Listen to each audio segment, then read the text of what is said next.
Welcome to Positive Vibes for Success. Your మహాభారతంలో కర్ణుడు ఒక గొప్ప వీరుడు మరియు దానవీరుడుగా ప్రసిద్ధి చెందాడు. అతని జీవితం అనేక సవాళ్లతో నిండి ఉంది. కాని అతను ఎప్పుడూ తన సత్యసంధత మరియు దానధర్మాలకు ప్రసిద్ధి చెందాడు. ఈ కథ అతని దానశీలతను చూపిస్తుంది. ఒకరోజు కర్ణుడు సూర్యదేవునికి నిత్యపూజలు చేస్తున్నాడు. సూర్యుడు కర్ణుడిని చాలా ప్రేమిస్తాడు మరియు అతని రక్షకుడిగా ఉంటాడు. సూర్యుడు కర్ణుడికి ఒక సందేశం ఇస్తాడు. కర్ణా, నీవు ఎప్పుడూ దానధర్మాలు చేస్తూ ఉంటావు.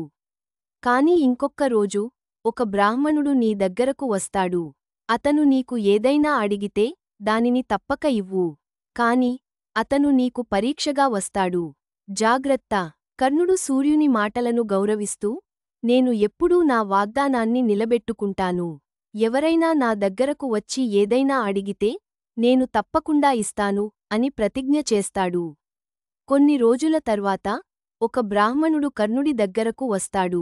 అతను కర్ణుడిని దగ్గరగా పిలిచి, మహారాజా, నేను నీ దగ్గర ఒక దానం కోరుతున్నాను అంటాడు. కర్ణుడు సంతోషంగా, అడుగు, నీకు ఏమి కావాలి అని ప్రశ్నిస్తాడు.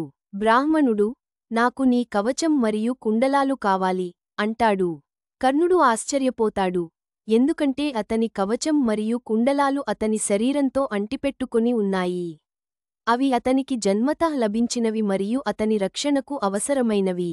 కాని కర్ణుడు తన ప్రతిజ్ఞను గుర్తుచేసుకుని, ఏమాత్రం సంకోచించకుండా తన కవచం మరియు కుండలాలను తీసివేసి బ్రాహ్మణుడికి ఇచ్చేస్తాడు.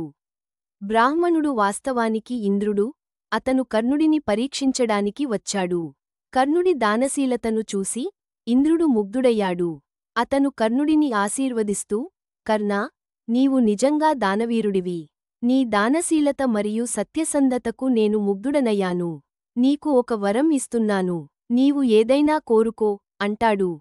కర్ణుడు నమ్రతగా, దేవా, నేను ఏమీ కోరుకోను.